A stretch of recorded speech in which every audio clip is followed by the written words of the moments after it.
Praise the Lord, hallelujah. Zion வேதாகம ஆய்விற்கு அன்போடு கூட இயேசு கிறிஸ்துவின் நாமத்தில் உங்களை வரவேற்கிறேன்.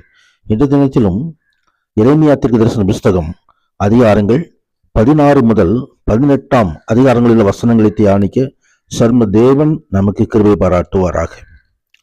இதோ வரப்போகின்றதான ஒரு அழிவை குறித்து ஆண்டவராகிய தேவன் எரேமியாவுக்கு சில காரியங்கள் மூலமாக தெரிவிக்கிறதை நாம் பார்க்கிறோம். நீ பெண்ணை விவாகம் பண்ண வேண்டாம், இவ்விடத்தில் உனக்கு குமாரரும் குமார்த்திகளும் இருக்க வேண்டாம் என்று சொல்லி ஆண்டவர் ஒரு கட்டளை கொடுத்தார். சமயமே உண்டாவதாக. எரேமியாவின் வாழ்க்கையிலும் ஊழியத்திலும் சில தடைகள் விதிக்கப்பட்டன. நியாயத்தீர்ப்பின் நேரம் நெருங்கிய போது மக்களுக்கு அவை நல்ல பாடங்களாக அமைந்தன. முதல் தடை திருமணம் செய்யாமலும் குழந்தை பெற்றெடுக்காமலும் இருப்பது. வரப்போகும் வேதனையில் குடும்பங்களில் பல மரிப்பார்கள் என்பதை சித்தரிக்கும்படியாக கொடுக்கப்பட்டது.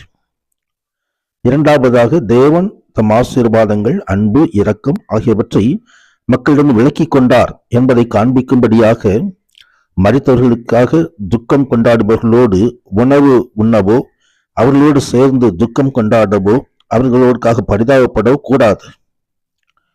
மூன்றாவதாக, பண்டிகை நாட்களில் அவர்களோடு கலந்து கொள்ளக்கூடாது. ஏனென்றால் யூதாவின் எல்லா சந்தோஷத்திற்கும் களிப்புக்கும் தேவன் ஒரு முற்றுப்புள்ளி வைப்பார் என்பதை வெளிப்படுத்த வேண்டும்.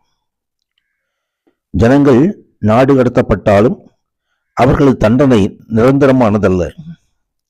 மேசியாவின் வருகையை மையமாக கொண்டிருக்கும் தேவனின் மீட்பின் திட்டத்தை செயல்படுத்தும்படியாக சிறைப்பட்டவர்களில் மீதியானவர்கள் தங்கள் சொந்த தேசத்துக்கு திரும்புவார்கள் என்பதை 15வது வசனம் நமக்கு தெரிவிக்கிறது. சமயம் என்றாவதாக 18வது வசனத்திலே முதலாவது, நான் அவர்களுடைய அக்கிரமத்துக்கும் அவருடைய பாவத்துக்கும் இரட்டிப்பாய் நீதியை சரிகட்டுவேன்.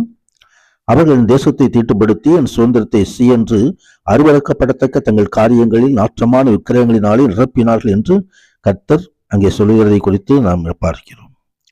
அது நிமித்தம் அவர்களுக்காய் ஒரு தண்டனை கடந்து வந்தது. தொடர்ந்து 17வது அதிகாரத்திலே யூதாவின் பாவத்தை குறித்து எழுதப்பட்டிருக்கிறது. தேசத்தின் மிகப்பெரிய பொல்லாப்புக்காக தேசத்தை எரேமியா குற்றம் சாட்டிக் கொண்டிருந்தார். மக்களின் பாவம் அவர்களது இயற்கை சுபாவத்தோடு செதுக்கப்பட்டது போலாகிவிட்டதால் விக்கிரக ஆராதனையும் தீமைகளும் அவருடைய வாழ்க்கையோடு ஒன்றிணைந்து விட்டன. அவள் தேவனுக்கு செய்த துரோகத்தினால் தங்களுடைய தேசத்தை இழந்து அடிமைகளாக மாறப்போகிறார்கள் என்பதை அங்கே வசனம் தெரிவிக்கிறது. தங்கள் மேலும் மற்ற எந்த மனித பலத்தினாலும் செல்வாக்கிலும் நம்பிக்கையை வைத்திருப்பவர்களின் ஏமாற்றத்திற்கும் ஆவிக்குரிய வறுமைக்கும் முடிவான அழிவிற்கும் ஆவார்கள் என்பதை இங்கே வசனம் சுட்டி காட்டுகிறது. இதற்கு மாறாக கர்த்தர் மேல் தங்கள் முழு நம்பிக்கையை வைத்திருக்கிறவர்கள் ஆசீர்வதிக்கப்பட்டு தெய்வீக சுதந்திரமாவிய பங்கை பரிசாக பெற்றுக் கொள்ளுவார்கள். வாழ்க்கையில் எத்தனை சூழ்நிலை வந்தாலும் பயப்படாமல் கலங்காமல் தேவனையே பற்றி கொண்டிருக்க வேண்டியது அவசியமாயிருக்கிறது. 9வது வசனத்திலே இருதயத்தை குறித்து எழுதப்பட்டிருக்கிறதையும் நாம் பார்க்கிறோம். கர்த்தரிடத்தில் நாம் நம்பிக்கை வைக்க நம்ம இருதயம் கர்த்தருக்கு உகந்ததாக இருக்க வேண்டும். இருதயமே ஒரு வாழ்க்கையில் மனிதனாக இருந்து அவனை விருப்பங்கள், உணர்ச்சிகள், எண்ணங்கள் எல்லாவற்றையும் அங்கே வெளிப்படுத்துகிறது. ஆண்டவர் மனுஷன் முகத்தை பார்ப்பான், ஆனால் ஆண்டவராகிய தேவனோ இருதயத்தை நோக்கி பார்க்கிறவர். அந்த இருதயம் பரிசுத்தமா இருக்க வேண்டும் என்று ஆண்டவர் விரும்புகிறார். கர்த்தருக்கு மகிமை உண்டாவதாக.